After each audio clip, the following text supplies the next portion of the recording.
ਸਤਿ ਸ਼੍ਰੀ ਅਕਾਲ ਜੀ। ਤੁਸੀਂ ਵੇਖ ਰਹੇ ਹੋ ਪੰਜਾਬ ਮੇਲ USA TV। ਮੈਂ ਹਾਂ ਸੰਜੀਵ ਯਸ਼ ਖੰਨਾ। ਤੁਹਾਡਾ ਸਾਰਿਆਂ ਦਾ ਸਵਾਗਤ ਪੰਜਾਬ ਐਬਰੋਡ ਦੇ ਵਿੱਚ। ਮੇਰੇ ਨਾਲ ਸਟੂਡੀਓਜ਼ ਦੇ ਵਿੱਚ ਮੌਜੂਦ ਨੇ ਰਾਇਲ ਟਰੈਵਲਸ ਤੋਂ Arvinderpal Singh. Welcome to the show. ਸਤਿ ਸ਼੍ਰੀ ਅਕਾਲ ਸੰਜੀਵ ਜੀ ਔਰ ਸਾਰੇ ਦਰਸ਼ਕਾਂ ਨੂੰ ਪਿਆਰ ਭਰੀ ਸਤਿ ਸ਼੍ਰੀ ਅਕਾਲ ਜੀ ਅਰਵਿੰਦਰ ਜੀ, ਸਾਡੇ ਪਿਛਲੇ ਐਪੀਸੋਡ ਨੂੰ ਕਾਫੀ ਲਾਈਕ ਕੀਤਾ ਲੋਕਾਂ ਨੇ ਔਰ ਕਮੈਂਟਸ ਵੀ ਆਏ ਨੇ।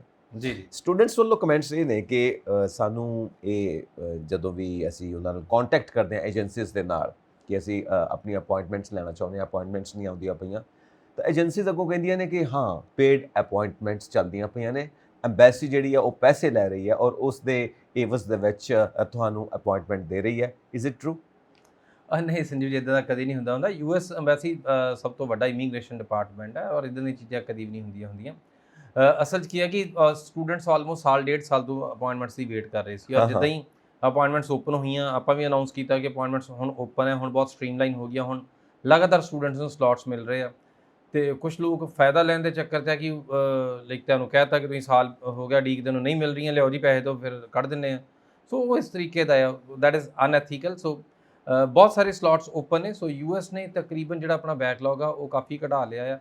ਆਲਮੋਸਟ ਜਿੰਨੀਆਂ ਕਿ ਕੈਟਾਗਰੀ ਸੀਗੀਆਂ ਜਿਹੜੀ F1 ਦੇ ਵਿੱਚ, M1 ਦੇ ਵਿੱਚ, J1 ਦੇ ਵਿੱਚ, ਸੋ ਉਹ ਤਕਰੀਬਨ ਸਭ ਦੇ ਵਿੱਚ ਉਹਨਾਂ ਕੋਲ ਅਪਾਇੰਟਮੈਂਟਸ ਉਹਨਾਂ ਸਟੂਡੈਂਟਸ ਨੂੰ ਦੇ ਦਿੱਤੀਆਂ। ਸਟੂਡੈਂਟਸ ਕੋਲ ਬਹੁਤ ਸਾਰੇ ਮੌਕੇ ਆ ਔਰ ਸਟੂਡੈਂਟਸ ਦੇ ਕੰਟੀਨਿਊਸਲੀ ਅਪੀਅਰ ਹੋ ਰਹੇ ਨੇ। ਮਈ ਤੋਂ ਹੀ ਸਲੋਟ ਸੀਗੇ, ਮਈ ਦੇ ਵਾਲੇ ਸਟੂਡੈਂਟਸ ਦੇ ਵੀਜ਼ਾਸ ਵੀ ਆਏ ਨੇ। ਸੋ ਹਾਲੇ ਕੱਲ੍ਹ ਪਰਸੋਂ ਜਿਹੜੇ ਸਟੂਡੈਂਟਸ ਅਪੀਅਰ ਹੋਏ ਉਹਨਾਂ ਦੇ ਵੀਜ਼ਾਸ ਵੀ ਆ ਗਏ ਆ। So it is so quick, ਮਤਲਬ ਜਿੱਦਾਂ ਅਸੀਂ ਕਹਿ ਰਹੇ ਕਿ ਆਪਾਂ ਅਨਾਉਂਸ ਕੀਤਾ ਤਾਂ ਨਾਲ ਦੀ ਨਾਲ ਚੀਜ਼ਾਂ ਦੀ ਅਵੇਲੇਬਿਲਿਟੀ ਹੈ। ਸੋ ਇਹਦੇ ਲਈ ਕੋਈ ਵੀ ਪੈਨਿਕ ਹੋਣ ਦੀ ਲੋੜ ਨਹੀਂ ਹੈ। ਦੋ ਹੀ ਤਰੀਕੇ ਨੇ ਕਿ ਜਾਂ ਥੋੜ੍ਹਾ ਬਹੁਤ ਆਪ ਕੰਮ 'ਤੇ ਲੱਗ ਜਾਓ ਚੀਜ਼ਾਂ ਨੂੰ ਚੈੱਕ ਕਰਨਾ ਕੋਈ, ਬਿਕੋਜ਼ ਹਰ ਜਿਹੜੇ ਸਟੂਡੈਂਟਸ ਆ ਪੜ੍ਹੇ ਲਿਖੇ ਸਟੂਡੈਂਟਸ ਨੇ ਖੁਦ ਵੀ ਅਪਾਇੰਟਮੈਂਟਸ ਨੂੰ ਸ਼ਡਿਊਲ ਕਰ ਸਕਦੇ। ਸ਼ਡਿਊਲਿੰਗ ਕੋਈ ਜ਼ਿਆਦਾ ਰੋਕਟ ਸਾਇੰਸ ਨਹੀਂ ਹੈਗੀ ਔਰ ਜਿੰਨੀ ਜਲਦੀ ਚੱਲੋਗੇ ਸਟਾਰਟ ਅਰਲੀ। ਇੱਕ ਤਾਂ ਹੈ ਕਿ ਬੱਚਿਆਂ ਨੂੰ ਜੇਕਰ ਤੁਸੀਂ ਮਹੀਨੇ ਬਾਅਦ ਅਪਾਇੰਟਮੈਂਟ ਚੈੱਕ ਕਰੋਗੇ ਉਹ ਹੋਰ ਲੇਟ ਮਿਲਣਗੀਆਂ, ਅੱਜ ਕੱਲ੍ਹ ਦੀਆਂ ਚਾਹੀਦੀਆਂ। ਸੋ ਤੁਸੀਂ ਮਹੀਨਾ ਪਹਿਲਾਂ ਸਟਾਰਟ ਕੀਤਾ ਹੁੰਦਾ ਤੈਨੂੰ ਅੱਜ ਕੱਲ੍ਹ ਦੀਆਂ ਮਿਲ ਜਾਣੀਆਂ ਸੀ। So you need to start early. 2-3 ਫਾਰਮੂਲੇ ਨੇ ਇਹਦੇ ਵਿੱਚ ਜਿਨ੍ਹਾਂ ਦਾ ਖਾਸ ਕਰਕੇ ਖਿਆਲ ਰੱਖਣਾ ਹੈ। ਸੋ ਜਦੋਂ ਤੁਸੀਂ ਅਪਾਇੰਟਮੈਂਟਸ ਬੁੱਕ ਕਰਦੇ ਹੋ ਔਰ ਉਹਦੇ ਵਿੱਚ ਅਗਰ ਤੁਹਾਡੇ ਕੋਲ ਸਟੂਡੈਂਟਸ ਨੂੰ ਕਈ ਵਾਰੀ ਹੁੰਦਾ ਕਿ ਜਿਸ ਤਰੀਕੇ ਨਾਲ ਅਸੀਂ ਵੇਖਦੇ ਹਾਂ ਕਿ ਮੈਨੂੰ 19 ਤਰੀਕ ਦੀ ਪਹਿਲੀ ਮਿਲੀ ਅਤੇ ਮੈਨੂੰ 20 ਦੀ ਦੂਸਰੀ ਚਾਹੀਦੀ ਹੈ। ਸੋ ਇਹਦੇ ਵਿੱਚ ਥੋੜ੍ਹਾ ਬਹੁਤ ਉੱਪਰ ਥੱਲੇ ਹੈਗੇ। ਅਗਰ ਤੁਹਾਨੂੰ ਕੰਜ਼ੈਕਟਿਵ ਲਗਾਤਾਰ ਡੇਟਸ ਨਹੀਂ ਮਿਲਦੀਆਂ ਡੋਂਟ ਵਰੀ ਯਾਰ, ਮਤਲਬ ਤੁਸੀਂ ਸਾਰਾ ਸਾਲ ਵੇਟ ਕੀਤਾ ਹੈ। ਸੋ ਅਗਰ ਵਿੱਚ 2-4 ਦਿਨ ਦਾ ਫਰਕ ਪੈਂਦਾ ਹੈ, ਹਫ਼ਤੇ ਦਾ ਫਰਕ ਪੈਂਦਾ, ਤਾਂ ਓਬਵੀਅਸਲੀ ਤੁਸੀਂ ਤੁਹਾਨੂੰ ਇਸ ਟਾਈਮ ਤੇ ਇਹ ਕਰਨਾ ਪਊਗਾ। ਬਿਕੋਜ਼ ਇਸ ਸਮੇਂ ਦੇ ਵਿੱਚ ਜਿਹੜੀਆਂ ਤਰੀਕਾਂ ਮਿਲ ਰਹੀਆਂ ਨੇ ਉਹ ਕਈ ਵਾਰੀ ਉਹਨਾਂ ਦੇ ਵਿੱਚ ਹਫ਼ਤੇ ਦਾ ਟਾਈਮ ਹੁੰਦਾ ਕਿ ਜੋ ਪਹਿਲਾਂ ਤੁਸੀਂ ਜਾਂਦੇ ਹੋ OFC ਜਾਂਦੇ ਹੋ ਜਿੱਥੇ ਤੁਸੀਂ ਜਾ ਕੇ ਆਪਣੇ ਬਾਇਓਮੈਟ੍ਰਿਕਸ ਕਰਾਉਣੇ ਹੁੰਦੇ ਆ VFS ਸੈਂਟਰ। ਸੋ ਤੁਸੀਂ ਬਾਇਓਮੈਟ੍ਰਿਕਸ ਕਰਵਾਉਂਦੇ ਹੋ, ਉਸ ਤੋਂ ਬਾਅਦ ਜਿਹੜੀ ਤੁਹਾਡੀ ਕਾਉਂਸਲਰ ਡਿਪਾਰਟਮੈਂਟ ਦੀ ਜਿਹੜੀ ਫੀਸ ਆ ਅਪਾਇੰਟਮੈਂਟ ਆ, ਕਾਉਂਸਲਰ ਅਪਾਇੰਟਮੈਂਟ ਕਈ ਵਾਰੀ ਡਿਲੇ ਦੀ ਹੁੰਦੀ ਹੈ ਵੀ ਕਿ ਉਹਦੇ 'ਚ ਹਫ਼ਤਾ 10 ਦਿਨ ਦਾ ਸਮਾਂ ਵੀ ਆ ਜਾਂਦਾ ਹੈ। So even if it is there ਤਾਂ ਕੋਈ ਦਿੱਕਤ ਨਹੀਂ ਹੈਗੀ। ਸੋ ਅਗਰ ਤੁਹਾਡੇ ਕੋਲ ਅਪਾਇੰਟਮੈਂਟ ਕਿਤੇ ਤੁਹਾਨੂੰ ਬਹੁਤ ਦੂਰ ਦੀਆਂ ਮਿਲ ਰਹੀਆਂ ਨੇ, ਤੁਸੀਂ ਹੁਣੇ ਸ਼ਡਿਊਲ ਕਰ ਰਹੇ ਹੋ, ਤਾਂ still you don't need to worry. So ਦੂਰ ਦੀਆਂ ਮਿਲਦੀਆਂ ਉਹਨਾਂ ਦੇ ਬਾਅਦ ਰੀਸ਼ਡਿਊਲਿੰਗ ਹੋ ਜਾਂਦੀ ਹੈ। ਸੋ ਇਸੇ ਤਰੀਕੇ ਨਾਲ ਤੁਸੀਂ ਅਗਰ ਕਰਨਾ ਚਾਹੁੰਦੇ ਹੋ ਤਾਂ ਤੁਸੀਂ ਉਹਨਾਂ ਨੂੰ ਲਾਈਕ ਦੇਰ ਆਰ ਸੈਵਰਲ ਵੇਜ਼ ਕਿ ਤੁਸੀਂ ਆਪਣੀਆਂ ਅਪਾਇੰਟਮੈਂਟਸ ਨੂੰ ਪ੍ਰੀਪੋਨ ਵੀ ਕਰ ਸਕਦੇ ਹੋ, ਬਟ ਸਭ ਤੋਂ ਪਹਿਲਾ ਤਰੀਕਾ ਹੈ ਕਿ you need to book it. So ਇਸ ਤਰ੍ਹਾਂ ਦਾ ਕੁਝ ਵੀ ਨਹੀਂ ਹੈ ਕਿ ਪੇਡ ਹੈਗੀਆਂ ਨੇ? ਨਹੀਂ ਪੇਡ ਕਦੇ ਨਹੀਂ। ਪਿੱਛੇ ਜੇ ਹਾਂ ਕੈਨੇਡਾ ਵਿੱਚ ਜ਼ਰੂਰ ਥੋੜ੍ਹਾ ਬਹੁਤ ਲਾਈਕ ਵੀਵ ਸੀਨ ਦਿਸ ਕਿ ਕੈਨੇਡਾ ਦੇ ਵਿੱਚ ਸਲੋਟਸ ਬਹੁਤ ਸਾਰੀਆਂ ਪੇਡ ਰਹੀਆਂ ਨੇ ਸਟੂਡੈਂਟਸ ਲਈ, ਬਾਇਓਮੈਟ੍ਰਿਕਸ ਦੀਆਂ ਅਪਾਇੰਟਮੈਂਟਸ ਕੁਝ ਸਮੇਂ ਲਈ। And we have reported this too, ਅਸੀਂ ਕੈਨੇਡੀਅਨ ਹਾਈ ਕਮਿਸ਼ਨ ਨੂੰ ਰਿਪੋਰਟ ਵੀ ਕੀਤੀ ਇਹਨਾਂ ਚੀਜ਼ਾਂ ਦੀ, ਬਟ ਕੁਝ ਸਮੇਂ ਉਹ ਉਸ ਤਰੀਕੇ ਨਾਲ ਚੱਲਦਾ ਰਿਹਾ। ਸੋ ਬਾਅਦ 'ਚ ਕੀ ਮਈਅਰਸ ਨੇ, ਬਿਕੋਜ਼ ਇਹ ਉਹਨਾਂ ਦੇ ਇੰਟਰਨਲ ਲੈਵਲ ਦੇ ਉੱਪਰ ਇੱਥੇ ਬਾਹਰ ਤੇ ਚੀਜ਼ਾਂ ਆ ਕੇ ਉਸ ਤਰੀਕੇ ਨਾਲ ਦਿਸਦੀਆਂ ਨਹੀਂ। ਬਟ US ਵਿੱਚ ਕਦੀ ਕੁਛ ਇੱਦਾਂ ਦਾ ਨਹੀਂ ਹੈਗਾ। US ਵਿੱਚ ਬਹੁਤ ਸਾਰੇ ਮੌਕੇ ਮਿਲਣਗੇ ਬਿਕੋਜ਼ ਅੰਬੈਸੀ ਨੇ ਲਗਾਤਾਰ ਆਪਣੇ ਟਵਿੱਟਰ ਹੈਂਡਲ ਰਾਹੀਂ, ਲਗਾਤਾਰ ਵੈਬੀਨਾਰਸ ਰਾਹੀਂ ਸਟੂਡੈਂਟਸ ਨੂੰ ਜਾਗਰੂਕ ਕੀਤਾ ਆ, ਨਾਲ ਅਟੈਚ ਕਰਕੇ ਰੱਖਿਆ ਆ। ਸਟੂਡੈਂਟਸ ਨੂੰ ਸਮੇਂ-ਸਮੇਂ 'ਤੇ ਵੈਬੀਨਾਰਸ ਕਰਦੇ ਨੇ। ਸੋ ਕੁਛ ਲਵਿੰਗ ਵੈਬੀਨਾਰਸ ਵੀ ਨੇ ਜਿਹਦੇ 'ਚ ਤੁਹਾਨੂੰ ਜੋਕਸ ਸੁਣਾਏ ਜਾਂਦੇ ਆ। ਸੋ ਐਜੂਕੇਸ਼ਨ USA ਇੱਕ ਪ੍ਰੀਮੀਅਰ ਏਜੰਸੀ ਹੈ ਜਿਹੜੀ US ਐਜੂਕੇਸ਼ਨ ਨੂੰ ਲਾਈਕ ਇੱਥੇ ਪ੍ਰਮੋਟ ਕਰਦੀ ਹੈ, they are doing it. So ਇਸ ਕਰਕੇ ਸਟੂਡੈਂਟਸ ਦੇ ਮਨ ਤੋਂ ਜਿਹੜਾ ਡਰ ਲਾਉਣ ਵਾਲਾ ਕੰਮ ਹੈ ਇਸ ਟਾਈਮ ਕਿ ਜਿਹੜੇ ਸਟੂਡੈਂਟਸ ਚੰਗੇ ਸਟੂਡੈਂਟਸ ਨੇ, ਕੁਆਲਿਟੀ ਸਟੂਡੈਂਟਸ ਨੇ, ਯੈਸ US ਨੂੰ ਚਾਹੀਦੇ ਨੇ ਉਹ, ਅਤੇ ਜਿਹੜੇ ਸਟੂਡੈਂਟਸ ਇਸ ਟਾਈਮ ਅਪਲਾਈ ਕਰ ਸਕਦੇ ਆ, ਜਾਂ ਜਿਹੜੇ ਸਟੂਡੈਂਟਸ ਇਸ ਟਾਈਮ ਕਿਤੇ ਨਾ ਕਿਤੇ ਇਸ ਕੈਨੇਡੀਅਨ ਸਟਾਈਲ 'ਚ ਫਿੱਟ ਨਹੀਂ ਆਉਂਦੇ ਜਾਂ ਕਿਸੇ ਹੋਰ ਕੰਟਰੀ ਦੇ ਵਿੱਚ ਕ੍ਰਾਈਟੀਰੀਆ 'ਚ ਫਿੱਟ ਨਹੀਂ ਆਉਂਦੇ, ਈਵਨ ਉਹ ਵੀ US ਦਾ ਰੁੱਖ ਕਰ ਸਕਦੇ। ਬਿਕੋਜ਼ ਯੂਐਸ ਦੇ ਕੰਮ ਕਰਨ ਦਾ ਤਰੀਕਾ ਪੂਰੀ ਦੁਨੀਆ ਦੀਆਂ ਬਾਕੀ ਸਭ ਅੰਬੈਸੀਜ਼ ਤੋਂ ਨਿਰਾਲਾ ਆ। ਹਾਂ ਸੋ ਇਹ ਆਪਣੇ ਤਰੀਕੇ ਨਾਲ ਇੱਕ ਸੋਸ਼ਲ ਐਕਸਪੈਰੀਮੈਂਟਿੰਗ ਦੇ ਆਧਾਰ ਦੇ ਉੱਪਰ ਇਹ ਵੀਜ਼ਾਸ ਨੂੰ ਐਡਰੈਸ ਕਰਦੇ ਆ ਕਿ ਤੁਸੀਂ ਐਪਲੀਕੈਂਟ ਨੂੰ ਵੇਖਦੇ ਹੋ, ਉਹਦੇ ਨਾਲ ਗੱਲਬਾਤ ਕਰਦੇ ਹੋ, and here comes the decision.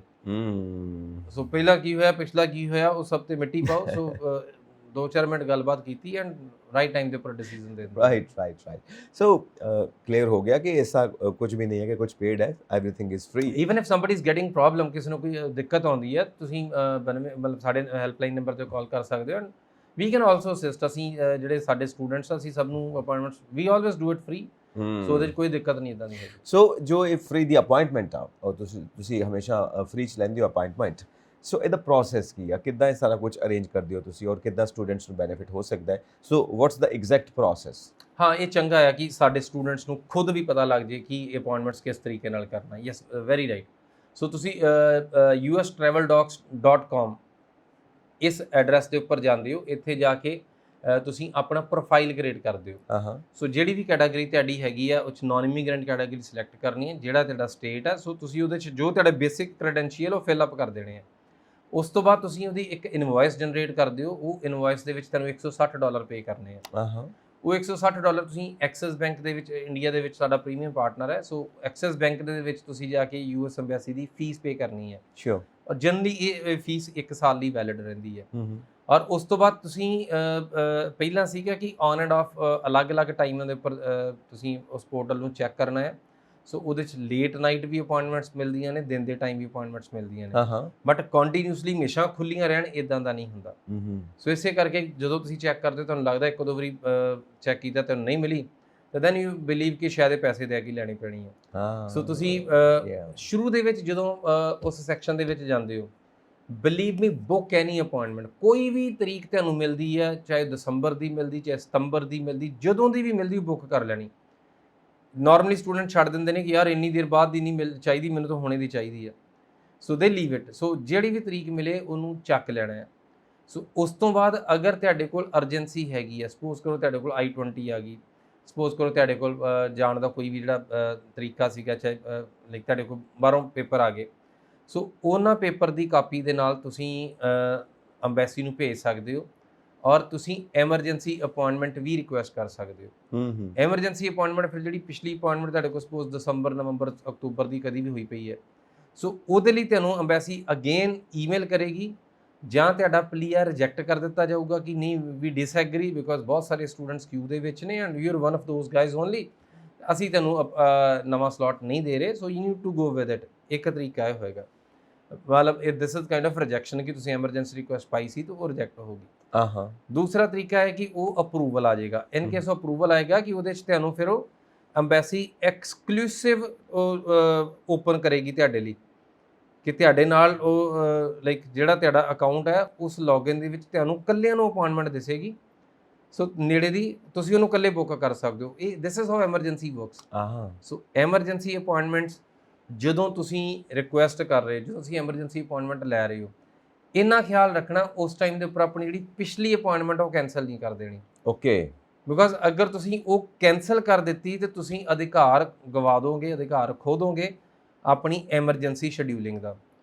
So emergency appointment ਦਾ ਬਹੁਤ ਸਿੰਪਲ ਰੂਲ ਹੈ ਕਿ ਤੁਹਾਡੇ ਕੋਲ ਪਰਪਸ ਹੋਵੇ, ਤੁਹਾਡੇ ਕੋਲ I-20 ਹੋਵੇ, ਤੁਹਾਡੇ ਕੋਲ ਜਾਣ ਦਾ ਜਿਹੜਾ ਤੁਹਾਡੇ ਕੋਲ ਇਮੀਡੀਏਟ ਕਾਰਨ ਹੈ ਉਹ ਹੋਵੇ, ਔਰ ਉਹਦੇ ਨਾਲ ਨਾਲ ਤੁਹਾਡੇ ਕੋਲ ਇੱਕ ਤਰੀਕ ਹੋਵੇ ਜੋ ਕਿ ਲੰਬੀ ਪੁਰਾਣੀ ਆ।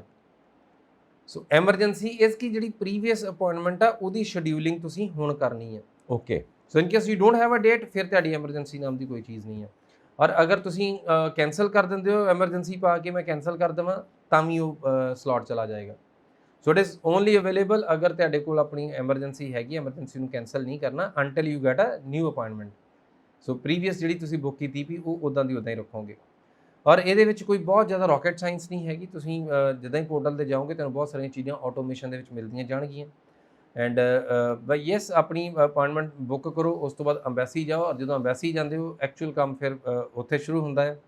ਸੋ ਉੱਥੇ ਜਾ ਕੇ ਤੁਸੀਂ ਪਾਰ ਨਿਤਾਰਾ ਹੋਣਾ ਹੈ ਕਿ ਤੁਸੀਂ ਜਿਸ ਕੈਟਾਗਰੀ ਦੇ ਵਿੱਚ ਆਏ ਹੋ, whether you belong to that category or not, ਕਿਉਂਕਿ ਯੂਐਸ ਅੰਬੈਸੀ ਇੱਕ ਸੋਸ਼ਲ ਐਕਸਪੈਰੀਮੈਂਟ ਦੇ ਆਧਾਰ ਦੇ ਉੱਪਰ ਤੁਹਾਡੀ ਵੀਜ਼ਾ ਡਿਸੀਜਨਸ ਨੂੰ ਅਪਰੂਵ ਜਾਂ ਡਿਨਾਈ ਕਰਦੀ ਹੈ। ਕੰਪਲੀਟ ਸਕੈਨ ਆ।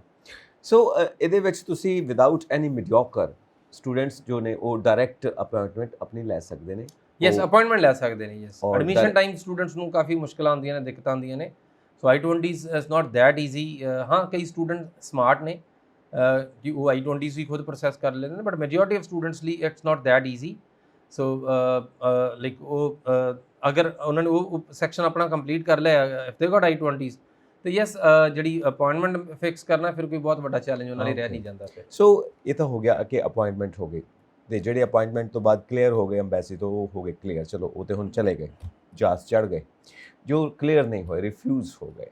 ਸੋ ਰਿਫਿਊਜ਼ਲ ਬਾਰੇ ਸਾਨੂੰ ਥੋੜ੍ਹਾ ਦੱਸੋ ਕਿ ਰਿਫਿਊਜ਼ਲ ਦਾ ਇੱਕ ਸੁਣਨ 'ਚ ਆ ਰਹੀ ਹੈ ਗੱਲ, ਸਾਨੂੰ ਕਮੈਂਟਸ ਵੀ ਆਏ ਨੇ ਕਿ 1 ਈਅਰ ਦਾ ਟਾਈਮ ਦਿੱਤਾ ਜਾਂਦਾ ਹੈ ਕਿ ਜਦੋਂ ਤੁਸੀਂ ਰਿਫਿਊਜ਼ ਹੋ ਗਏ ਹੋ ਤਾਂ 1 ਸਾਲ ਵਾਸਤੇ ਤੁਸੀਂ ਦੁਬਾਰਾ ਅਪਲਾਈ ਨਹੀਂ ਕਰ ਸਕਦੇ।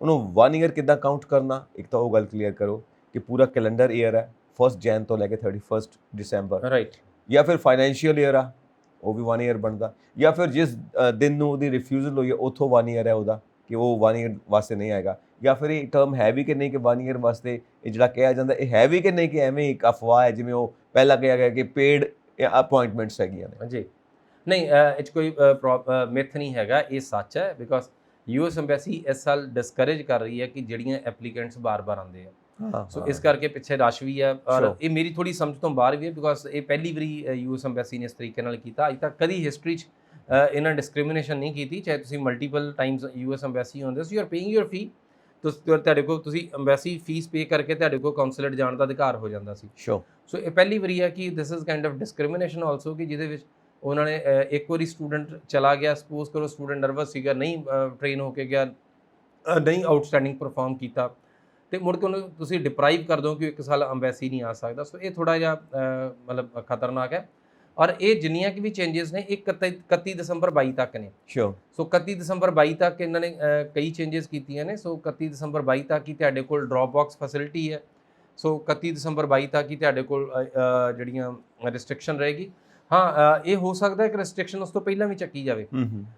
ਵੀ ਆਰ ਐਕਸਪੈਕਟਿੰਗ ਕਿ ਸ਼ਾਇਦ ਜੁਲਾਈ ਮਿਡ ਦੇ ਵਿੱਚ ਅਗੇਨ ਤੁਹਾਡੇ ਕੋਲ ਬਹੁਤ ਸਾਰੇ ਸਲੋਟਸ ਆਉਣੇ ਆ, ਫਿਰ ਬਹੁਤ ਸਾਰੀ ਇਨਫੋਰਮੇਸ਼ਨ ਆਉਣੀ ਹੈ, ਫਿਰ ਇੱਕ ਉਸ ਸਮੇਂ ਦੇ ਉੱਪਰ ਤੁਹਾਨੂੰ ਅਪਡੇਸ਼ਨ ਆਏਗੀ। ਔਰ ਅਗਰ ਬਹੁਤ ਜ਼ਿਆਦਾ ਜਿਹੜਾ ਰਸ਼ ਨਹੀਂ ਹੈਗਾ, ਤੇ ਹੋ ਸਕਦਾ ਉਸ ਸਮੇਂ ਦੇ ਵਿੱਚ ਇਹ ਦੁਬਾਰਾ ਸਲੋਟਸ ਜਿਹੜੇ ਆ ਉਹ ਓਪਨ ਕਰ ਦੇਣ, ਜਿਹੜੇ ਰੀਵਿਜ਼ਿਟ ਦੇ ਵੀ ਲਈ। ਕਿਉਂਕਿ ਇਹ ਜਿੱਦਾਂ ਮੈਂ ਦੱਸਿਆ ਕਿ ਪਰਸਨਲੀ ਮੈਨੂੰ ਮੇਰੀ ਸਮਝ ਤੋਂ ਬਾਹਰ ਆ ਕਿ ਇਦਾਂ ਕਿਉਂ ਕੀਤਾ ਗਿਆ, ਬਿਕੋਜ਼ ਇਦਾਂ ਹੋਣਾ ਨਹੀਂ ਚਾਹੀਦਾ ਸੀ ਕਦੀ ਵੀ। ਕਿਉਂਕਿ ਸਟੂਡੈਂਟਸ ਜਦੋਂ ਜਾਂਦਾ, ਕਈ ਸੁਪਨੇ ਨੇ, ਕਈ ਚੀਜ਼ਾਂ ਦਿਮਾਗ ਦੇ ਵਿੱਚ ਨੇ, ਕਈ ਅਗਲੀਆਂ ਮਿਣਤੀਆਂ ਬੁਣਤੀਆਂ ਕੀਤੀਆਂ ਹੋਈਆਂ, ਤੇ ਜਦੋਂ ਉਹਨੂੰ ਕਹਿੰਦੇ ਵੀ ਤੂੰ ਐਮਬੈਸੀ ਨਹੀਂ ਵੜ ਸਕਦਾ, ਥੋੜਾ ਜਿਹਾ ਮਤਲਬ ਡਿਸਹਾਰਟਨਿੰਗ ਆ। ਔਰ ਯੈਸ, ਇਹਦੇ 'ਚ ਲੈਟਸ ਵੇਟ ਕਿ ਸ਼ਾਇਦ ਥੋੜਾ ਬਹੁਤ ਅਸੀਂ ਸਮਾਂ ਵੇਟ ਕਰੀਏ, ਤੇ ਉਸ ਸਮੇਂ ਦੇ ਵਿੱਚ ਜੁਲਾਈ ਮਿਡ, ਜਿੱਦਾਂ ਮੈਂ ਦੱਸਿਆ ਕਿ ਜਿਹੜੇ ਸਟੂਡੈਂਟਸ ਇੱਕ ਵਾਰੀ ਅਪੀਅਰ ਹੋ ਕੇ ਆਏ ਆ, ਉਹਨਾਂ ਨੂੰ ਸ਼ਾਇਦ ਦੁਬਾਰਾ ਮੌਕਾ ਮਿਲੇ। ਓਕੇ, ਇਹਦੇ 'ਚ ਇੱਕ ਚੀਜ਼ ਆਪਾਂ ਹੋਰ ਐਡ ਅਪ ਕਰਦੇ ਹਾਂ ਕਿ ਜੋ ਤੁਹਾਡੀ ਸਮਝ ਦੇ ਮੁਤਾਬਿਕ ਬਣਦਾ, ਇਹ ਰਿਫਿਊਜ਼ਲ ਦੇ ਕੀ ਕਾਰਨ ਹੁੰਦੇ ਨੇ, ਕਿਉਂ ਰਿਫਿਊਜ਼ ਹੋ ਜਾਂਦਾ? ਦੇਖੋ, ਰਿਫਿਊਜ਼ਲ ਲਈ ਤੁਸੀਂ ਕੁਝ ਜ਼ਿਆਦਾ, ਬਹੁਤ ਜ਼ਿਆਦਾ ਇਸ ਐਮਬੈਸੀ 'ਚ ਨਹੀਂ ਕਰਨਾ ਹੁੰਦਾ। ਅਸਲ ਜਿੰਨਾ ਤੁਸੀਂ ਨਾਰਮਲ ਤੇ ਨੈਚੁਰਲ ਰਹੋਗੇ, ਉਨਾ ਹੀ ਵੀਜ਼ਾ ਈਜ਼ੀ ਹੈ। ਇਸ ਐਮਬੈਸੀ ਦਾ ਦੇਸੀ ਤਰੀਕਾ, ਜਦੋਂ ਮੈਂ ਬਾਰ-ਬਾਰ ਇੱਕ ਟਰਮ ਯੂਜ਼ ਕਰ ਰਿਹਾ ਕਿ ਸੋਸ਼ਲ ਐਕਸਪੈਰੀਮੈਂਟ ਵਾਂਗੂ ਵੀਜ਼ਾ ਦਿੰਦੇ ਨੇ ਇਹ। ਸੋਸ਼ਲ ਐਕਸਪੈਰੀਮੈਂਟ ਦੇ ਵਜੋਂ ਇਹ ਆ ਕਿ ਜਿੱਦਾਂ ਤੁਸੀਂ ਲਾਈਫ 'ਚ ਪਹਿਲੀ ਵਾਰੀ ਕਿਸੇ ਇਨਸਾਨ ਨੂੰ ਮਿਲ ਰਹੇ ਹੋ, ਉਹ ਜਿਹਨੂੰ ਵੀਜ਼ਾ ਆਫੀਸਰ ਆਪਾਂ ਕਹਿੰਦੇ ਆ, ਉਹ ਤੁਹਾਡੇ ਬਾਰੇ ਕੁਝ ਨਹੀਂ ਜਾਣਦਾ। ਸੋ ਤੁਸੀਂ ਆਪਣੀ ਕਨਵਰਸੇਸ਼ਨ ਸ਼ੁਰੂ ਕੀਤੀ, ਅਗਰ ਕਨਵਰਸੇਸ਼ਨ ਪੋਜ਼ਿਟਿਵਿਟੀ ਵਾਲੀ ਹੈਗੀ ਆ, ਔਰ ਅਗਰ ਉਹਦੇ 'ਚ ਲੱਗਦਾ ਕਿ ਤੁਸੀਂ ਅਥੈਂਟਿਕ ਸਟੂਡੈਂਟ ਹੈਗੇ ਹੋ, ਔਰ ਤੁਹਾਨੂੰ ਲੱਗਦਾ ਕਿ ਜਿਹੜੀ ਤੁਸੀਂ ਯੂਨੀਵਰਸਿਟੀ ਜਾ ਰਹੇ, ਤੁਸੀਂ ਉਹਦੀ ਰਿਸਰਚ ਕੀਤੀ ਹੋਈ ਹੈ, ਔਰ ਤੁਸੀਂ ਇੱਕ ਯੂਨੀਵਰਸਿਟੀ ਤੋਂ ਵੱਧ ਯੂਨੀਵਰਸਿਟੀਜ਼ ਵਿੱਚ ਅਪਲਾਈ ਕੀਤਾ ਹੋਇਆ। ਨਾਰਮਲੀ ਸਾਡੇ ਸਟੂਡੈਂਟਸ ਜਦੋਂ ਮਾਰਕੀਟਿੰਗ ਦੇ ਸਕੈਨਰ ਥੱਲੇ ਆਉਂਦੇ ਆ, ਬਹੁਤ ਸਾਰੀ ਏਜੰਸੀਜ਼ ਇੱਕੋ I-20 ਅਪਲਾਈ ਕਰਦੇ, ਇੱਕੋ I-20 ਲੈ ਕੇ ਸਟੂਡੈਂਟਸ ਜਾਂਦੇ ਨੇ। ਔਰ ਇਹ US ਐਮਬੈਸੀ ਦੀ ਸਮਝ ਤੋਂ ਬਾਹਰ ਆ ਕਿ ਸਟੂਡੈਂਟ ਏਡਾ ਵੱਡਾ ਸਟੈਪ ਲੈ ਰਿਹਾ, ਤਾਂ ਉਹਨੇ ਇੱਕੋ ਯੂਨੀਵਰਸਿਟੀ ਉੱਤੇ ਰਾਤੋਂ ਰਾਤ ਸੁਪਨੇ ਵਿੱਚ ਆ ਗਈ ਕਿ ਬਸ ਆਹੀ ਮੇਰਾ ਗੁਰੂ, ਆਹੀ ਮੇਰਾ ਦੇਵਤਾ। ਸੋ ਇਸ ਕਰਕੇ ਨਾ ਸਟੂਡੈਂਟਸ ਦੀ ਰਿਸਰਚ ਅਗਰ ਦੇਖ ਰਹੀ ਹੈ ਕਿ ਸਟੂਡੈਂਟ ਨੇ ਕਾਫੀ ਰਿਸਰਚ ਕੀਤੀ ਹੈ, ਕਾਫੀ ਕੁਝ ਲੱਭਿਆ ਹੈ, ਬਹੁਤ ਸਾਰੀ ਉਹਨਾਂ ਨੂੰ ਚੀਜ਼ਾਂ ਦਾ ਪਤਾ ਆ, ਔਰ ਉਹਨਾਂ ਨੂੰ ਆਪਣੇ ਫਿਊਚਰ ਕਰੀਅਰ ਪਲਾਨਸ ਬਾਰੇ ਪਤਾ ਆ, ਤਾਂ ਫਿਰ ਇਹ ਐਮਬੈਸੀ ਵੀਜ਼ਾ ਦੇਣ ਤੋਂ ਮਨਾ ਨਹੀਂ ਕਰਦੀ। ਔਰ ਸਟੂਡੈਂਟ ਸਾਡੇ ਜਿਹੜੇ ਰਿਫਿਊਜ਼ ਹੁੰਦੇ ਨੇ, ਉਹ ਇੱਕ ਤੇ ਸਟੂਡੈਂਟਸ ਬਿਲੀਵ ਕਿ ਐਮਬੈਸੀ ਦੇ ਵਿੱਚ ਡਿਸਕਸ਼ਨ ਨਹੀਂ ਹੁੰਦੀ, ਐਮਬੈਸੀ ਦੇ ਵਿੱਚ ਡਾਇਲੌਗ ਐਕਸਚੇਂਜ ਨਹੀਂ ਹੁੰਦੇ, ਐਮਬੈਸੀ ਦੇ ਵਿੱਚ ਗਨ ਪੁਆਇੰਟ ਡਿਸਕਸ਼ਨ ਹੈ, ਗਨ ਪੁਆਇੰਟ ਇੰਟੈਰੋਗੇਸ਼ਨ ਹੈ ਰਾਦਰ। ਸੋ ਸਟੂਡੈਂਟਸ ਨੂੰ ਜਦੋਂ ਪੁੱਛਿਆ ਜਾਂਦਾ, ਉਹ ਜਾ ਕੇ ਰੋਬੋਟਿਕ ਐਕਸਪ੍ਰੈਸ਼ਨਸ ਵਿੱਚ ਜਵਾਬ ਦਿੰਦੇ ਨੇ ਕਿ ਦੇ ਬਿਲੀਵ ਕਿ ਜਿੱਦਾਂ ਵੀਜ਼ਾ ਆਫਿਸਰ ਪੁੱਛ ਰਿਹਾ ਵੀ ਸੱਚ ਦੱਸ ਤੇਰੇ ਕੋਲ ਕੀ ਆ, ਐਂਡ ਹੀ ਇਜ਼ ਲਾਈਕ ਨਹੀਂ ਨਹੀਂ ਨਹੀਂ ਨਹੀਂ ਜੀ ਮੈਂ ਕੋਈ ਪਾਪ ਨਹੀਂ ਕੀਤਾ। ਸੋ ਅਗਰ ਜਿੰਨਾ ਨੈਚੁਰਲ ਹੈ, ਜਿੰਨਾ ਕੌਨਫੀਡੈਂਸ ਹੈਗਾ ਸਟੂਡੈਂਟ ਦਾ। ਔਰ ਇੱਕ ਚੀਜ਼ ਜਿਹੜੀ ਮੈਂ ਆਪਣੇ ਲਾਈਫ ਟਾਈਮ ਦੇ ਵਿੱਚ ਵੇਖੀ ਹੈ, ਜਿਹੜੀ ਇਸ ਚੀਜ਼ ਨੂੰ ਫਰਕ ਪਾਉਂਦੀ ਹੈ, ਉਹ ਹੈਗੇ ਕਿ ਜਿਹੜੇ ਸਟੂਡੈਂਟਸ ਜਦੋਂ ਇੰਟਰਵਿਊ ਪ੍ਰਪੇਅਰ ਕਰਦੇ ਆ, ਉਹ ਅਗਰ ਸ਼ੀਸ਼ੇ ਮੂਹਰੇ ਖੜ ਕੇ ਆਪਣੀ ਅੱਖ 'ਚ ਅੱਖ ਪਾ ਕੇ ਜਵਾਬ ਦੇ ਸਕਦੇ ਆ, ਤਾਂ ਵੀਜ਼ਾ ਆਫਿਸਰ ਦੀ ਗੱਲ ਦਾ ਵੀ ਜਵਾਬ ਦੇ ਸਕਦੇ ਆ। ਸੋ ਬਹੁਤ ਸਾਰੇ ਸਟੂਡੈਂਟਸ ਲਈ ਪਹਿਲਾ ਟਾਈਮ ਹੁੰਦਾ ਕਿ ਪਹਿਲੀ ਵਾਰੀ ਕ੍ਰਿਕਟ ਖੇਲਿਆ, ਪਹਿਲੀ ਵਾਰੀ ਬੈਟ ਹੱਥ 'ਚ ਫੜਿਆ ਤੇ ਪਹਿਲੀ ਵਾਰੀ ਪਿੱਚ ਤੇ ਪਹਿਲੀ ਬਾਲ ਤੇ ਆਊਟ। ਸੋ ਪਹਿਲੀ ਬਾਲ ਤੇ 6 ਹਿੱਟ ਕਰਨਾ ਵੀ ਇੱਕ ਆਰਟ ਹੈ, because you need to practise for it, right. So ਇਸ ਕਰਕੇ ਜਿਹੜੇ ਸਟੂਡੈਂਟਸ ਨੇ ਪ੍ਰੈਕਟਿਸ ਕਰਨੀ ਹੈ, ਉਹਨਾਂ ਲਈ ਇੱਕ ਮੂਲ ਮੰਤਰ ਹੈ ਕਿ ਆਪਣਾ ਕੁਐਸਚਨੇਅਰ ਤਿਆਰ ਕਰੋ, ਸ਼ੀਸ਼ੇ ਮੂਹਰੇ ਖੜ ਕੇ ਆਪਣੀ ਅੱਖ 'ਚ ਅੱਖ ਪਾ ਕੇ ਖੁਦ ਨਾਲ ਗੱਲ ਕਰੋ, ਕਿਉਂਕਿ ਆਪਣੀ ਅੱਖ 'ਚ ਅੱਖ ਪਾ ਕੇ ਗੱਲਬਾਤ ਕਰਨੀ, ਝੂਠ ਬੋਲਣਾ, ਸੱਚ ਬੋਲਣਾ ਦੁਨੀਆ ਦਾ ਸਭ ਤੋਂ ਔਖੇ ਕੰਮਾਂ ਦੇ ਵਿੱਚੋਂ ਆ। ਅਗਰ ਤੁਸੀਂ ਇਹ ਸਟੇਜ ਪਾਰ ਕਰ ਲਓਗੇ, ਬਿਲੀਵ ਮੀ ਅੰਬੈਸੀ ਦੀ ਇੰਟਰਵਿਊ ਪਾਰ ਹੋ ਜਾਏਗੀ। ਇਹ ਕੋਈ ਬਹੁਤ ਵੱਡਾ ਹਊਆ ਨਹੀਂ ਹੈਗਾ। ਵੀਜ਼ਾ ਆਫਿਸਰ ਟੋਟਲੀ ਬਲੈਂਕ ਹੁੰਦਾ ਤੁਹਾਡੇ ਨਾਲ ਗੱਲਬਾਤ ਕਰਨੀ। ਸੋ ਉਹ ਜਿਹੜੀ ਇਨਫੋਰਮੇਸ਼ਨ ਤੁਹਾਡੇ ਨਾਲ ਐਕਸਚੇਂਜ ਕਰਦਾ ਹੈ, ਉਹਦੇ ਕੋਲ ਕੋਈ ਰਟੇ ਰਟਾਏ ਲਿਖੇ ਲਿਖਾਏ ਸਵਾਲ ਨਹੀਂ ਹੈਗੇ ਕਿ ਹਰ ਇੱਕ ਬੱਚੇ ਨੂੰ ਆਹੀ ਸਵਾਲ ਪੁੱਛਣੇ। ਸੋ ਜਿਹੜਾ ਅੱਖਰ ਤੁਹਾਡੀ ਜ਼ੁਬਾਨ 'ਚੋਂ ਬਾਹਰ ਡਿੱਗਦਾ ਆ, ਉਹ ਅਗਲਾ ਸਵਾਲ ਹੈ। ਸੋ ਤੁਸੀਂ ਆਪਣੇ ਬਾਰੇ ਕੁਝ ਗੱਲਬਾਤ ਕਰ ਲੈ ਜੀ, ਮੈਂ ਇੱਥੋਂ ਤੁਰਿਆ ਸੀ, ਮੈਂ ਇੱਥੇ ਜੰਮਿਆ ਸੀ, ਮੈਂ ਜਾਂ ਕਿਹੜੀ ਜਗ੍ਹਾ ਜੰਮੇ ਸੀ, ਬਠਿੰਡੇ 'ਚ ਕੀ ਮਸ਼ਹੂਰ ਹੈ ਯਾਰ, ਹੈ ਨਾ। Just like it is conversation basically. ਅੱਛਾ ਕੀ ਕਰਨ ਚੱਲਿਓ, ਪੜ੍ਹਨ ਚੱਲਿਓ, ਕਿਉਂ ਪੜ੍ਹਨ ਚੱਲਿਓ, ਕੀ ਪੜ੍ਹਨ ਚੱਲਿਓ, ਪਹਿਲਾਂ ਕੀ ਪੜ੍ਹਿਆ ਸੀ, ਇਹ ਪੜ੍ਹਾਈ ਦੇ ਵਿੱਚ ਗਾਂਹ ਕੀ ਪੜ੍ਹਨਾ ਹੈ। ਮਤਲਬ ਜੋ ਇੰਟਰਵਿਊ ਦਾ ਦਾਇਰਾ ਆ, ਇਹ ਤੁਸੀਂ ਤੈਅ ਕਰ ਰਹੇ ਹੋ। ਸੋ ਇੰਟਰਵਿਊ ਦਾ ਸਿਲੇਬਸ ਤੁਸੀਂ ਡਿਫਾਈਨ ਕੀਤਾ ਹੋਇਆ ਵੀਜ਼ਾ ਆਫਿਸਰ ਦੇ ਲਈ। ਜਿਸ ਤਰ੍ਹਾਂ ਤੁਸੀਂ ਕਿਹਾ ਨਾ ਕਿ ਸ਼ੀਸ਼ੇ ਦੇ ਸਾਹਮਣੇ ਖੜੇ ਹੋ ਕੇ, ਇੱਕ ਰਸ਼ੀਆ ਦੇ ਡਾਇਰੈਕਟਰ ਨੇ, ਫਿਲਮ ਡਾਇਰੈਕਟਰ, ਹਾਲਾਂਕਿ ਉਹ ਪਹਿਲਾਂ ਸਟੇਜ ਤੋਂ ਹੀ ਸੀ, ਸਟਾਨਿਸਲਵਸਕੀ, ਉਹਨਾਂ ਦੀ ਕਿਤਾਬ ਹੈ ਐਨ ਐਕਟਰ ਪ੍ਰੀਪੇਅਰਸ। ਇੱਕ ਐਕਟਰ ਆਪਣੇ ਆਪ ਨੂੰ ਕਿਵੇਂ ਤਿਆਰ ਕਰਦਾ ਹੈ ਸਟੇਜ ਦੇ ਉੱਤੇ ਪਰਫਾਰਮੈਂਸ ਦੇਣ ਵਾਸਤੇ। ਤਾਂ ਉਹੀ ਉਹਨਾਂ ਦੀ ਵੀ ਟੈਕਨੀਕ ਇਹੀ ਹੈ ਕਿ ਤੁਸੀਂ ਸ਼ੀਸ਼ੇ ਦੇ ਸਾਹਮਣੇ ਖੜੇ ਹੋ ਕੇ ਆਪਣੇ ਪਾਰਟ ਨੂੰ, ਆਪਣੇ ਰੋਲ ਨੂੰ ਅਦਾ ਕਰਕੇ ਦੇਖੋ ਕਿ ਤੁਸੀਂ ਕਿਹੋ ਜਿਹੇ ਲੱਗਦੇ ਹੋ। then you can be your own critic। ਤੁਹਾਨੂੰ ਆਪਣਾ ਆਲੋਚਕ ਖੁਦ ਬਣ ਸਕਦੇ ਹੋ, ਤੁਹਾਨੂੰ ਪਤਾ ਲੱਗ ਸਕਦਾ ਕਿ ਮੇਰੇ 'ਚ ਕੀ ਚੰਗਾ ਕੀ ਮਾੜਾ ਹੈ। ਆਪਣਾ ਸੁਧਾਰ ਆਪੇ ਕਰ ਸਕਦੇ ਹੋ। ਫਿਰ ਫਾਈਨਲ ਪਰਫਾਰਮੈਂਸ ਵਾਸਤੇ ਤੁਸੀਂ ਬਿਲਕੁਲ ਪਰਫੈਕਟ ਹੋ ਕੇ ਨਿਕਲਦੇ ਹੋ। ਠੀਕ ਉਸੇ ਤਰ੍ਹਾਂ ਤੁਸੀਂ ਵੀਜ਼ਾ ਆਫਿਸਰ ਦੇ ਸਾਹਮਣੇ ਜਾਣ ਵਾਸਤੇ ਪੂਰਾ ਪਰਫੈਕਟ ਹੋ ਕੇ ਨਿਕਲੋਗੇ। Yes exactly, basically self confidence ਆ, ਸੈਲਫ ਐਸਟੀਮ ਹੈ ਤੁਹਾਡੀ। ਸੋ ਤੁਸੀਂ ਜਿੰਨਾ ਆਪਣੇ ਆਪ ਨੂੰ ਪ੍ਰਪੇਅਰ ਕਰਦੇ ਹੋ, ਉਨਾ ਹੀ ਇਹ ਵੀਜ਼ਾ ਸੌਖੇ ਨੇ। ਸੋ ਸਟੂਡੈਂਟ ਸਿਰਫ ਉਹੀ ਗਨ ਪੁਆਇੰਟ ਵਾਲੇ ਚੀਜ਼ ਤੋਂ ਡਰਦੇ ਨੇ, ਜਾ ਕੇ ਰੋਬੋਟਿਕ ਐਕਸਪ੍ਰੈਸ਼ਨਸ ਦੇ ਵਿੱਚ ਨੇ। ਸੋ ਅਗਰ ਤੁਸੀਂ ਇਹ ਸੋਚੋ ਕਿ ਸੋਸ਼ਲ ਐਕਸਪੈਰੀਮੈਂਟ ਵਾਂਗੂ ਵੀਜ਼ਾ ਹੈ, ਤੁਹਾਡੇ ਨਾਲ 2-4 ਗੱਲਾਂ ਬਾਤਾਂ ਕਰਨੀਆਂ, ਤੇ ਉਹਨੇ ਵੀਜ਼ਾ ਆਫਿਸਰ ਨੂੰ ਅਗਰ ਚੰਗਾ ਲੱਗ ਰਿਹਾ ਤੁਹਾਡਾ ਗੱਲਬਾਤ, ਅਗਰ ਤੁਹਾਡੀ ਗੱਲ ਇੰਟਰਸਟਿੰਗ ਲੱਗ ਰਹੀ ਹੈ, ਤਾਂ ਤੁਹਾਡੀ ਗੱਲ ਲੰਬੀ ਵੀ ਜਾ ਸਕਦੀ ਹੈ।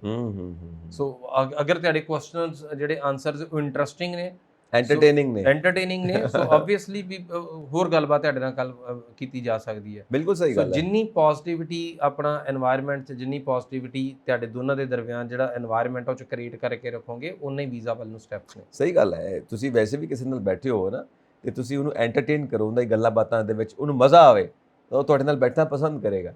ਉਹ ਕਹੇਗਾ ਯਾਰ ਬੋਰ ਹੋ ਗਿਆ ਮੈਂ ਇਹਦੀ ਕੰਪਨੀ ਦੇ ਵਿੱਚ, ਅੱਗੇ ਤੋਂ ਮੈਨੂੰ ਨਹੀਂ ਮਿਲਣਾ ਚਾਹੁੰਦਾ। ਔਰ ਕਈ ਵਾਰ ਕਹਿੰਦੇ ਨੇ ਕਿ ਕੋਈ ਬੰਦਾ ਨਾ ਇਕੱਲਾ ਬੈਠਾ ਕਹਿੰਦਾ ਮੈਂ ਬੋਰ ਹੋ ਗਿਆ, ਇਹਦਾ ਮਤਲਬ ਤੂੰ ਅੱਛੀ ਕੰਪਨੀ 'ਚ ਨਹੀਂ ਹੈ, you are not a good person. ਤੂੰ ਆਪਣੀ ਕੰਪਨੀ 'ਚ ਬੈਠਾ ਹੋਇਆ ਬੋਰ ਹੋ ਗਿਆ, ਇਕੱਲਾ ਬੈਠਾ ਬੋਰ ਹੋ ਗਿਆ। ਸੋ ਆਪਣੇ ਆਪ ਨੂੰ ਐਂਟਰਟੇਨਿੰਗ ਤੁਸੀਂ ਬਣਾਉਣਾ ਚਾਹੀਦਾ ਤੁਹਾਨੂੰ, ਇਹ ਮਸਟ ਹੈ ਤੁਹਾਡੀ ਪਰਸਨੈਲਿਟੀ ਦਾ ਪੁਆਇੰਟ। ਸੋ ਇਹ ਹਰ ਜਗ੍ਹਾ ਦੇ ਉੱਤੇ ਕਾਊਂਟ ਹੋਏਗਾ। ਹੁਣ ਆਪਾਂ ਗੱਲ ਕਰਦੇ ਹਾਂ ਇਹ ਜਿਹੜੇ ਟੂਰਿਸਟ ਵੀਜ਼ਾ ਨੇ, B1 B2 ਬਾਰੇ ਗੱਲਬਾਤ ਕਰਦੇ ਹਾਂ, ਕਿਉਂਕਿ ਕੁਝ ਲੋਕ ਇੱਧਰ ਵੀ ਜ਼ਿਆਦਾ ਇੰਟਰਸਟਿਡ ਨੇ, ਕਿਉਂਕਿ ਸਟੂਡੈਂਟਸ ਦੀ ਗੱਲ ਤਾਂ ਬਹੁਤ ਸਾਰੇ ਲੋਕ ਵੇਟ ਕਰ ਰਹੇ ਨੇ ਪਿਛਲੇ ਆਲਮੋਸਟ 2 ਸਾਲ ਤੋਂ ਜੀ। ਤੇ ਫਿਰ 2 ਸਾਲ ਦੇ ਜਿਹੜੇ ਵੇਟ ਕਰਨ ਵਾਲੇ ਨੇ, ਉਹਨਾਂ ਨੂੰ ਥੋੜਾ ਜਿਹਾ ਰਾਹੇ ਪਾ ਦਿਓ ਤੁਸੀਂ। ਦੇਖੋ ਇਮੀਡੀਏਟਲੀ ਹਾਲੇ ਕੁਝ ਵੀ there is nothing in the store for ਜਿਹੜੇ B1 B2 ਆ। ਸੋ B1 B2 ਬਾਰੇ ਜਿਹੜੀ ਇੱਕ ਤੇ ਚੀਜ਼ ਪੱਕੀ ਆ ਕਿ ਉਹਨਾਂ ਲਈ September is the time. September ਦੇ ਵਿੱਚ ਚੀਜ਼ਾਂ ਉਹਨਾਂ ਲਈ ਈਜ਼ੀ ਹੋਣ ਵਾਲੀਆਂ ਨੇ। ਸੋ ਸੈਪਟੰਬਰ ਤੋਂ ਅੰਬੈਸੀ ਸੈਡ ਕਿ ਸੈਪਟੰਬਰ ਤੋਂ ਅਸੀਂ ਜਿਹੜੇ ਆ ਟੂਰਿਸਟ ਵਾਲੀਆਂ B1 B2 ਵਾਲੀਆਂ ਐਪਲੀਕੇਸ਼ਨਸ ਉਹ ਲਵਾਂਗੇ। ਸੋ ਦੂਸਰੀ ਸਾਡੇ ਕੋਲ ਜਿਹੜੀ ਇਨਪੁਟ ਹੈਗੀ ਉਹ ਹੈਗੀ ਕਿ ਜੁਲਾਈ ਮਿਡ ਦੇ ਵਿੱਚ ਇਹਦੀ ਅਨਾਉਂਸਮੈਂਟ ਜਾਂ ਅਵੇਲੇਬਿਲਟੀ ਹੋ ਸਕਦੀ ਹੈ। ਹੋ ਸਕਦਾ ਜੁਲਾਈ ਮਿਡ ਤੋਂ ਸਲੋਟਸ ਓਪਨ ਸ਼ੁਰੂ ਹੋ ਜਾਣ, ਔਰ ਜਿਹੜੇ ਸਲੋਟਸ ਮਿਲਣ ਉਹ ਗਾਂ ਸਤੰਬਰ ਦੇ ਮਿਲਣ, ਬਿਕੋਜ਼ ਸੈਪਟੰਬਰ ਦੇ ਵਿੱਚ ਹੁਣੇ ਖੁੱਲ੍ਹ ਕੇ ਹੁਣੇ ਮਿਲਣ ਨਾਲੋਂ ਸ਼ਾਇਦ ਇੱਕ ਦੀ ਪ੍ਰੋਬੇਬਿਲਿਟੀ ਜ਼ਿਆਦਾ ਹੈ ਕਿ ਜੁਲਾਈ ਮਿਡ ਤੋਂ ਖੁੱਲ੍ਹ ਕੇ। So July mid is again going to be something, because ਉਹਦੀ ਅਨਾਉਂਸਮੈਂਟ ਹੋਈ ਆ। So we will be doing something, we will be announcing something in mid July. So we are eagerly waiting ਕਿ ਜਿਹੜੇ B1 B2 ਵਾਲੇ applicants ਆ, ਔਰ ਬਹੁਤ ਸਾਰੇ ਪੇਰੈਂਟਸ ਨੇ ਜਿਨ੍ਹਾਂ ਦੇ ਬੱਚੇ ਉੱਥੇ ਨੇ, ਬਹੁਤ ਸਾਰੇ ਲੋਕ ਘੁੰਮਣ ਫਿਰਨਾ ਚਾਹੁੰਦੇ ਨੇ, ਬਹੁਤ ਸਾਰੇ ਲੋਕ ਸਟਰੱਕ ਨੇ ਪਿਛਲੇ ਕਾਫੀ ਲੰਬੇ ਸਮੇਂ ਤੋਂ। ਇਹ ਇੱਕ ਸਮਾਂ ਆਏਗਾ ਜਿਹਦੇ ਨਾਲ ਸਭ ਦੇ ਜਿਹੜੇ ਸੁਪਨੇ, ਸਭ ਦੇ ਜਿਹੜੀ ਇੰਜੋਇਮੈਂਟ ਵਾਲੀ ਫੀਲਿੰਗ ਹੈ, ਸਭ ਦੇ ਜਿਹੜੀ ਫਰਦਰ ਆਪਣੇ ਕਰੀਅਰ ਦੇ ਵਿੱਚ ਪ੍ਰੋਗਰੈਸ਼ਨ, ਉਹ ਸਭ ਚੀਜ਼ਾਂ ਦਾ ਇੱਕ ਸਮਾਂ ਆਏਗਾ। So yes, we are eagerly waiting ਕਿ B1 B2 ਵਾਲੀਆਂ ਐਪਲੀਕੇਸ਼ਨਸ ਨੂੰ ਵੀ ਅਪਰੂਵਲ ਜਲਦੀ ਮਿਲੇ। हाँ, क्योंकि काफ़ी कोविड करके जो वायरस 19 है उन्हें बहुत ज़्यादा हर एक ਨੂੰ ਤਕਲੀਫ ਦਿੱਤੀ ਹੈ। ਬਿਲਕੁਲ ਬਿਲਕੁਲ। ਬਿਜ਼ਨਸ ਨੂੰ ਤਕਲੀਫ ਦਿੱਤੀ ਹੈ, ਅਪਾਇੰਟਮੈਂਟਸ ਨੂੰ ਤਕਲੀਫ ਦਿੱਤੀ ਹੈ, ਸਟੱਡੀਜ਼ ਨੂੰ ਤਕਲੀਫ ਦਿੱਤੀ ਹੈ। ਮਤਲਬ ਯੂ ਨੇਮ ਐਨੀਥਿੰਗ, ਸਟੂਡੈਂਟਸ ਦੀਆਂ ਹੈਬਿਟ ਚੇਂਜ ਹੋ ਗਈਆਂ। Habit ਬੇਸਿਕਲੀ change ਅਸੀਂ ਹੋ ਖੁਦ ਨੂੰ ਗਈਆਂ। ਵੇਖਿਆ ਇੱਥੇ ਕਿੰਨੀ ਤਕੜੀ ਟਰਾਂਸਫਾਰਮੇਸ਼ਨ ਸੀ। ਔਰ ਇਹਨੂੰ ਅਗਰ ਕੱਲਾ ਨੈਗੇਟਿਵ ਲਈ ਉਹ ਵੀ ਇੰਨਾ ਜ਼ਰੂਰੀ ਨਹੀਂ ਹੈ, ਬਿਕਾਜ਼ ਇਹ ਜਿਹੜੀ transformation was good for also. So transformation ਦੇ ਵਿੱਚ ਬਹੁਤ ਸਾਰਾ ਲਰਨਿੰਗ ਐਕਸਪੀਰੀਅੰਸ ਰਿਹਾ ਸਾਡੇ ਸਭ ਲਈ ਇੱਕ ਲਰਨਿੰਗ ਫੇਜ਼ ਰਿਹਾ। ਅਸੀਂ ਪਹਿਲਾਂ ਫਲੈਕਸੀਬਲ ਨਹੀਂ ਸੀ, ਅਸੀਂ ਪਹਿਲਾਂ ਬਹੁਤ ਰਿਜਿਡ ਸੀ ਕਿ ਮੈਂ ਤਾਂ ਇਦਾਂ ਹੀ ਕਰਦਾ ਹੁੰਦਾ। ਸੋ ਕੋਵਿਡ ਨੇ ਸਾਨੂੰ ਸਿਖਾਇਆ ਕਿ ਨਹੀਂ, ਤੁਸੀਂ ਥੋੜ੍ਹਾ ਬਹੁਤ ਫਲੈਕਸੀਬਲ ਹੋ ਸਕਦੇ ਹੋ, ਥੋੜ੍ਹਾ ਬਹੁਤ ਬੈਂਡ ਹੋ ਸਕਦੇ ਹੋ। ਸੋ ਕਿਤੇ ਤਿਆਰੀ ਹਨੇਰੀ ਨਹੀਂ ਆਉਣ ਲੱਗੀ, ਕਿਤੇ ਕੋਈ ਪਹਾੜ ਨਹੀਂ ਢੱਟ ਚੱਲਾ। ਸੋ ਸਾਡੇ ਸਭ ਦੇ ਲਈ ਵੀ ਇੱਕ ਬਹੁਤ ਟਰਾਂਸਫਾਰਮੇਸ਼ਨ ਵਾਲਾ ਪੀਰੀਅਡ ਰਿਹਾ ਔਰ ਬਹੁਤ ਜ਼ਬਰਦਤ ਲਰਨਿੰਗ ਪੀਰੀਅਡ ਰਿਹਾ ਹੈ।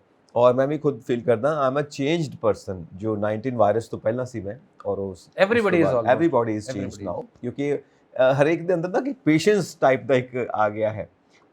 ਪੇਸ਼ੈਂਸ ਸਾਨੂੰ ਸਮਝ ਲੱਗੀ। ਸਾਨੂੰ ਬੇਸਿਕਲੀ ਸਾਨੂੰ ਹਾਲੇ ਆਪਣੀ ਪਰਸਨਲ ਸਪੇਸ ਦੀ ਸੈਂਸ ਨਹੀਂ ਹੈਗੀ ਸੀ। We never had this space sense. ਬੰਦੇ ਤੇ ਬੰਦਾ ਚੜਿਆ ਸੀ। ਸੋ ਕੋਵਿਡ ਨੇ ਸਾਨੂੰ ਸਿਖਾਇਆ ਕਿ ਸੋਸ਼ਲ ਡਿਸਟੈਂਸਿੰਗ ਨਾਮ ਦੀ ਚੀਜ਼ ਹੁੰਦੀ ਹੈ। ਬਿਕੋਜ਼ ਅਸੀਂ ਬਾਹਰ ਕਿਤੇ ਵੀ ਜਾਂਦੇ ਸੀ, ਲਾਈਨਾਂ ਲੱਗਦੀਆਂ ਨੇ, ਤਾਂ ਸਾਡੇ ਤੇ ਬੰਦਾ ਚੜਿਆ ਹੈ, ਤੇ ਬਾਹਰ ਕਿਤੇ ਬੰਦਾ ਜਿੰਨੀ ਕੁ ਸਪੇਸ ਦੇ ਕੇ ਖੜਦੇ ਨੇ, 4 ਬੰਦੇ ਵਿੱਚ ਖੜ ਸਕਦੇ ਆ।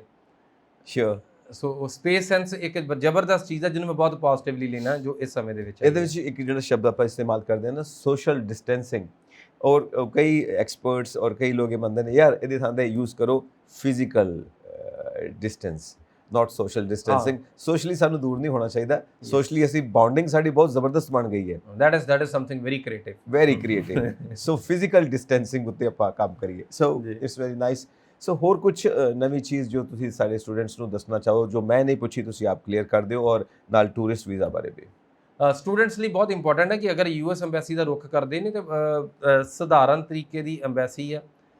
ਬਹੁਤ ਜ਼ਿਆਦਾ ਤੁਹਾਡੇ ਅਕੈਡਮਿਕਲੀ ਪਰਫਾਰਮੈਂਸ ਗੁੱਡ ਦੇ ਉੱਪਰ ਅਗਰ ਨਹੀਂ ਵੀ ਹੈਗਾ ਤਾਂ ਦੇ ਸਟਿਲ ਅਸੈਪਟ।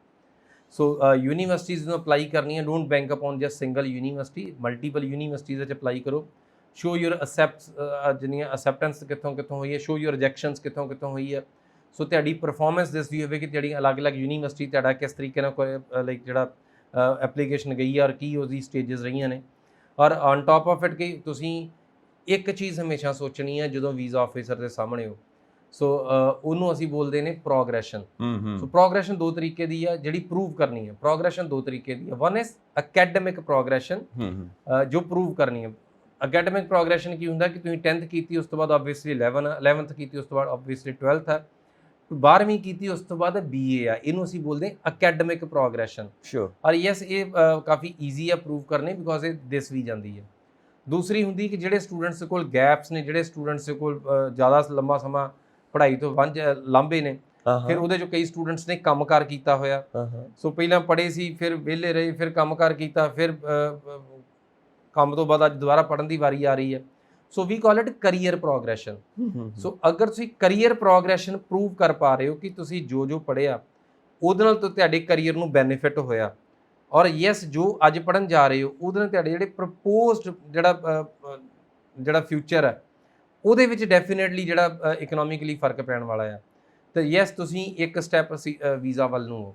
ਔਰ ਲਾਸਟ ਚੀਜ਼ ਜੋ ਇੱਕ ਪ੍ਰੂਵ ਕਰਨੀ ਹੁੰਦੀ ਆ ਇਸੇ ਚੀਜ਼ ਦੇ ਵਿੱਚ, ਉਹਨੂੰ ਅਸੀਂ ਬੋਲਦੇ ROI, return on investment. Yes, return on investment, ROI। So ਤੁਸੀਂ ਇਹ ਪ੍ਰੂਵ ਕਰਨਾ ਹੁੰਦਾ not in terms of money, not in terms of ਅੰਕੜੇ। ਸੋ ਤੁਸੀਂ ਇਹ ਪ੍ਰੂਵ ਕਰਨਾ ਹੁੰਦਾ ਕਿ ਜਿੰਨੇ ਪੈਸੇ ਤੁਸੀਂ ਆਪਣੇ ਕਰੀਅਰ ਦੇ ਉੱਪਰ ਲਾਉਣ ਜਾ ਰਹੇ ਹੋ। ਸ਼ੋਰ। ਸਪੋਜ਼ ਤੁਸੀਂ ਬੈਚਲਰਸ ਕੀਤੀ ਆ, ਉਸ ਤੋਂ ਬਾਅਦ ਤੁਸੀਂ ਮਾਸਟਰਸ ਲਈ ਜਾ ਰਹੇ ਹੋ, 2 ਸਾਲ ਦੀ ਐਜੂਕੇਸ਼ਨ ਆ। 1 ਸਾਲ ਦੀ ਕਾਸਟ ਆਫ ਐਜੂਕੇਸ਼ਨ ਜਿਹੜੀ 25 ਲੱਖ ਰੁਪਈਆ, 2 ਸਾਲ ਦੀ ਕਾਸਟ ਆਫ ਐਜੂਕੇਸ਼ਨ 50 ਲੱਖ ਰੁਪਇਆ, 4 ਸਾਲ ਦੀ ਕਰੋੜ ਰੁਪਇਆ। ਸੋ ਦਿਸ ਇਨਕਲੂਡਸ ਯੂਰ ਲਿਵਿੰਗ ਐਕਸਪੈਂਸਿਸ, ਸਾਰੇ ਖਰਚੇ ਜੋ ਐਮਬੈਸੀ ਦੀ ਅਜ਼ੰਪਸ਼ਨ ਹੈ। ਸੋ ਤੁਸੀਂ ਇਹ ਪ੍ਰੂਵ ਕਰਨਾ ਹੁੰਦਾ ਕਿ ਮੈਂ 50 ਲੱਖ ਰੁਪਈਆ ਦਾ 2 ਸਾਲ ਆਪਣੀ ਲਾਈਫ ਦੇ ਇੱਥੇ ਲਾਉਣ ਲੱਗਾ ਹਾਂ। ਇਹਦੇ ਨਾਲ ਮੇਰੇ ਕਰੀਅਰ ਨੂੰ ਕੀ ਫਾਇਦਾ ਹੋਣ ਵਾਲਾ ਹੈ। So this is ROI। If you can draft it, ਅਗਰ ਤੁਸੀਂ ਕਮਿਊਨੀਕੇਟ ਕਰ ਸਕਦੇ ਹੋ, ਅਗਰ ਤੁਸੀਂ you can prepare before the like mirror, ਔਰ ਇਹਦੇ ਨਾਲ ਦੀ ਕੋਈ ਰੀਸ ਨਹੀਂ ਹੈਗੀ। ਡੈਫੀਨੇਟਲੀ ਤੁਸੀਂ ਇਹ ਇੰਟਰਵਿਊਜ਼ ਕਲੀਅਰ ਕਰ ਸਕਦੇ ਹੋ। ਇਹ ਇੰਟਰਵਿਊਜ਼ ਕੋਈ ਹਊਆ ਨਹੀਂ ਹੈਗੀ। ਸੋ ਅਰਵਿੰਦਰ ਜੀ, thank you very much for this wonderful talk. ਔਰ ਅਸੀਂ ਆਪਣੇ ਦਰਸ਼ਕਾਂ ਨੂੰ ਕਹਿਣਾ ਚਾਹਾਂਗੇ ਕੋਈ ਵੀ ਕੁਐਰੀ ਹੋਵੇ ਸਾਨੂੰ ਇਨਬਾਕਸ ਕਰੋ, ਅਸੀਂ ਕੋਸ਼ਿਸ਼ ਕਰਾਂਗੇ ਤੁਹਾਡੀ ਹਰ ਕੁਐਰੀ ਦਾ ਜਵਾਬ ਦੇਣ ਦੀ।